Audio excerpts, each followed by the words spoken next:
C'est étonnant, non?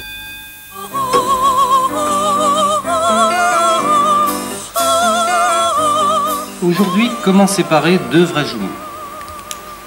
Il est très important de bien savoir séparer deux vrais jumeaux. Bien séparer deux vrais jumeaux, c'est la seule vraie différence entre l'homme et la bête. Il ne faut jamais inviter deux vrais jumeaux à un dîner mondain. Un seul suffira largement. De toute façon, comme ça, il mangera 2 fois moins.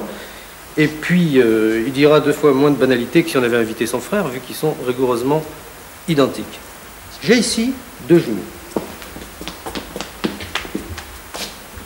Dans un premier temps, nous allons vérifier qu'il s'agit de vrais jumeaux. Deux vrais jumeaux doivent évidemment se ressembler trait pour trait. Or, que voyons-nous? Nous voyons que parmi ces deux jumeaux, l'un des deux au moins, celui-ci, ne ressemble pas du tout à l'autre. C'est donc un faux jumeau.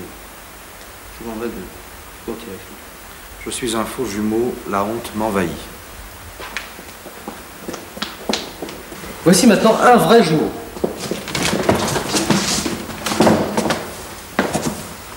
Et voici deux vrais jumeaux. Deux vrais jumeaux dits monozygotes, c'est-à-dire qu'ils sont tout à fait inséparables.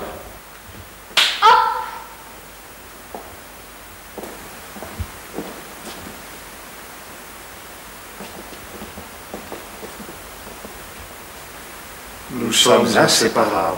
Dans l'état actuel de la recherche, nous savons que si l'un des deux vrais jumeaux subit une douleur physique, son frère ressentira exactement la même douleur et exactement au même moment.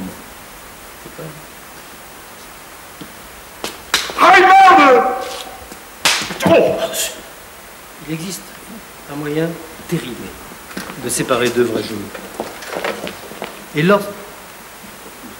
je demanderai à Madame Janine Lecouly, qui habite 14 rue Nationale à Villeneuve-Saint-Georges, dans le 93, je crois, de bien vouloir cesser de touiller sa mayonnaise lorsque je m'exprime.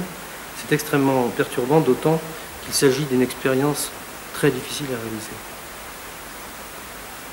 Merci, madame. Je disais donc qu'il existait un moyen très pénible pour séparer deux vrais jumeaux. Mais regardez bien. Allô, oui? Oui, il est là. Quittez pas, je vous le passe. Jean-Pierre, c'est pour vous. J'arrive.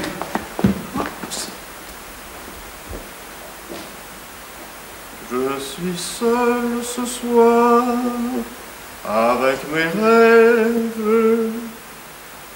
Je suis seul ce soir. Lors d'un prochain entretien, nous verrons ensemble comment séparer les blancs des jaunes.